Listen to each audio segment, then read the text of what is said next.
Hola y bienvenidos a este espacio de Aliviamos. Hoy vamos a abrir un material de apoyo que hemos preparado con mucho cuidado.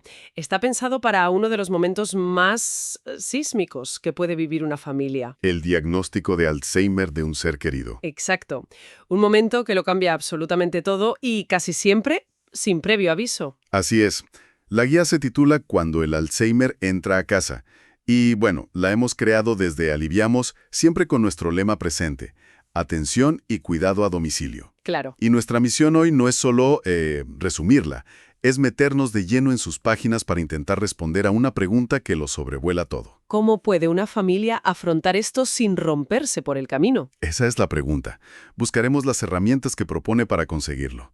Bueno, vamos a desgranar esto. Me parece un enfoque muy necesario. Porque, a ver, la guía no trata el Alzheimer como la enfermedad de una persona y ya está. Lo enfoca como un evento que obliga a toda la estructura familiar a redefinirse. Totalmente. Y lo hace desde un doble carril que está muy claro. Por un lado, aborda la gestión de ese tsunami emocional que es el diagnóstico.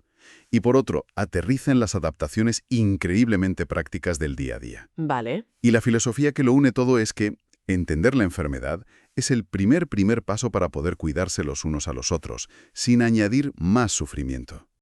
Y es que esa idea, la de no añadir sufrimiento, es el punto de partida.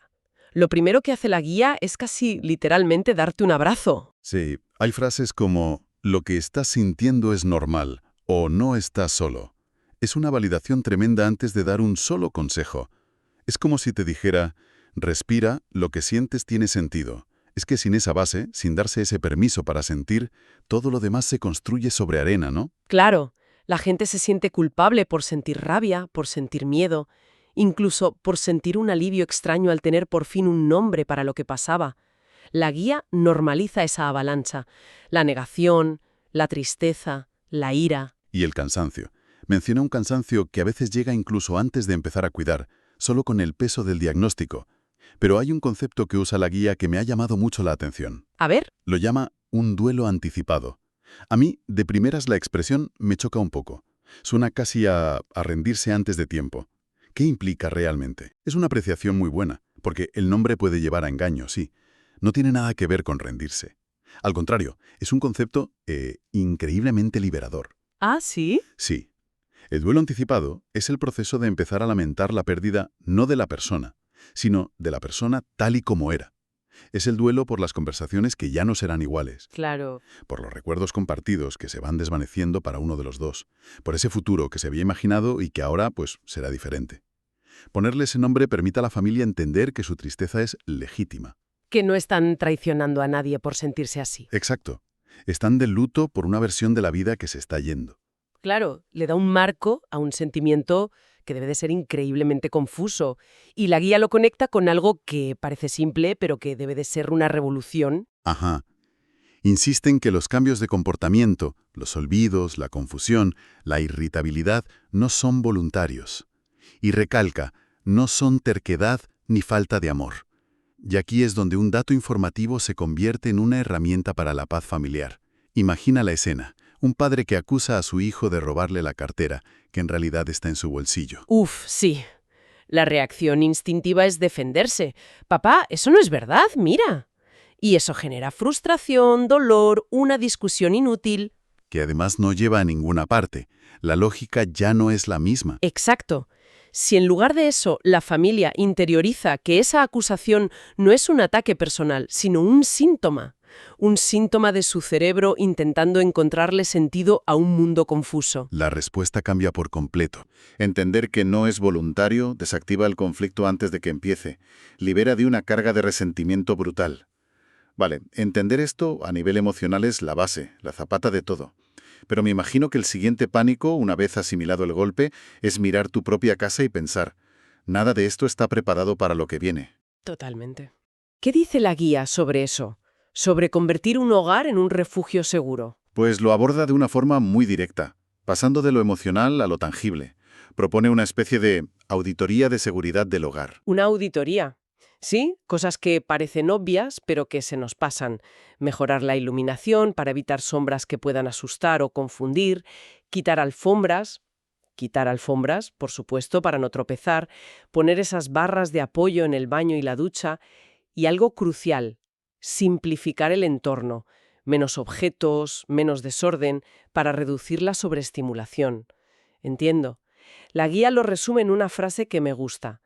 La casa deja de ser solo la de siempre y se convierte en un espacio de cuidado y prevención. Pero el cambio más gordo no son las barras en el baño, ¿verdad? Es la reorganización de la propia familia. La guía habla del cambio de roles, Ahí está el epicentro. de cómo la pareja se convierte en pareja cuidadora o los hijos en hijos cuidadores.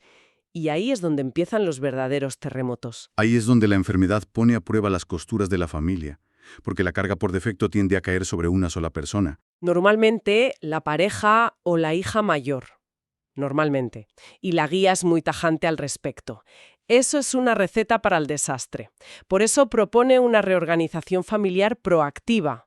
No esperar a que la gente esté quemada y discutiendo para hablar las cosas. Y propone unas reglas casi de manual de gestión.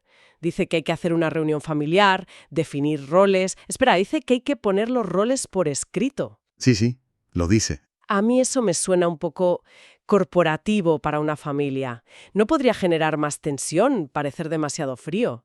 Entiendo perfectamente esa reacción. Suena a contrato familiar y puede generar rechazo. Pero lo fascinante aquí es el por qué lo recomienda. No es por frialdad, sino por todo lo contrario. A ver, Es para proteger las relaciones. Cuando las cosas se dejan al aire, empiezan los «yo pensé que tú», «es que a mí nadie me dijo», «siempre me toca a mí». claro, los reproches. Ponerlo por escrito obliga a tener una conversación honesta y clara donde todo el mundo está presente. Evita los malentendidos que luego se convierten en resentimiento. Visto así, es una herramienta para evitar futuras guerras. Exacto. Y dentro de esa conversación, la guía introduce una de sus ideas más potentes. Equidad no es igualdad. Eso es fundamental. Totalmente. Igualdad sería que todos los hijos hicieran exactamente lo mismo, lo cual es imposible y además injusto. Claro, la vida de cada uno es un mundo. La equidad consiste en que cada uno aporte en función de sus posibilidades reales.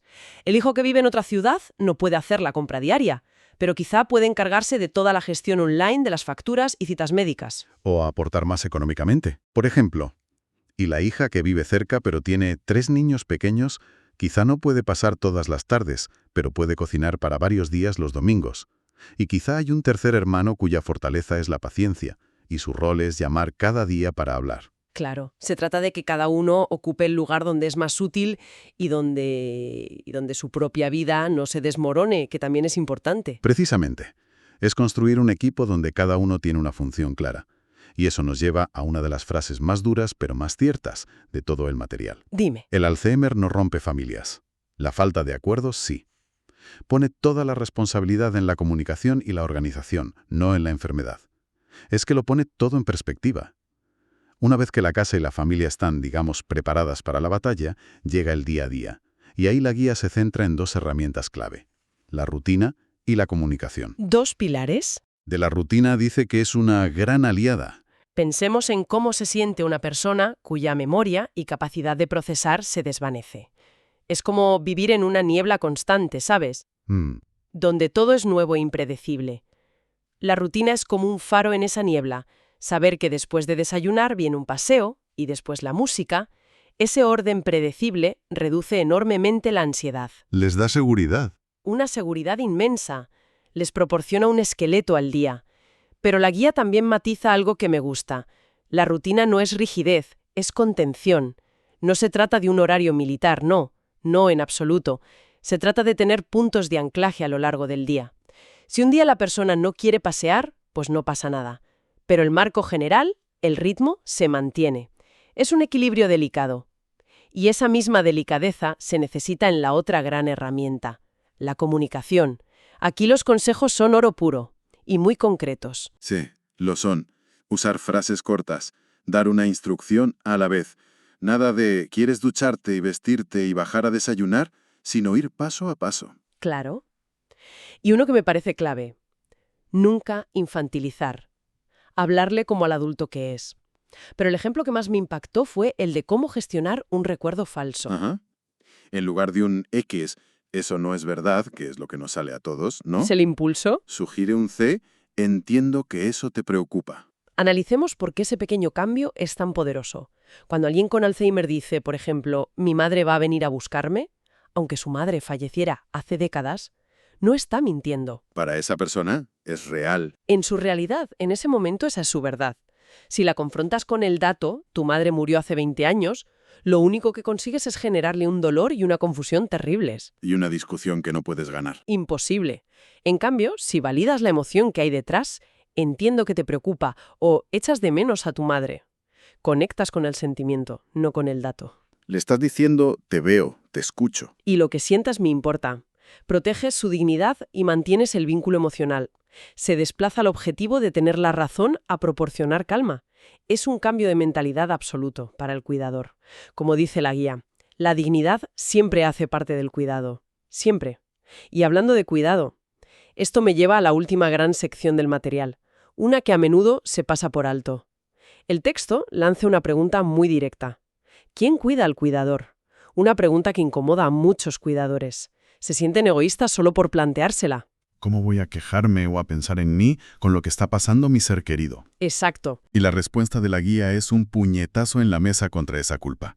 Dice que cuidarse no es egoísmo ni abandono, sino que es parte del tratamiento. Totalmente. Y usa una metáfora que es imposible de ignorar. Si el cuidador se quiebra, todo se quiebra. Es tan simple y tan devastador como eso. Es que es una verdad matemática. Un cuidador agotado, estresado, deprimido, no puede cuidar bien. Se vuelve impaciente, comete errores, su propia salud se resiente. Es un efecto dominó. El sistema de cuidado familiar es como un arco. El cuidador principal es la piedra clave.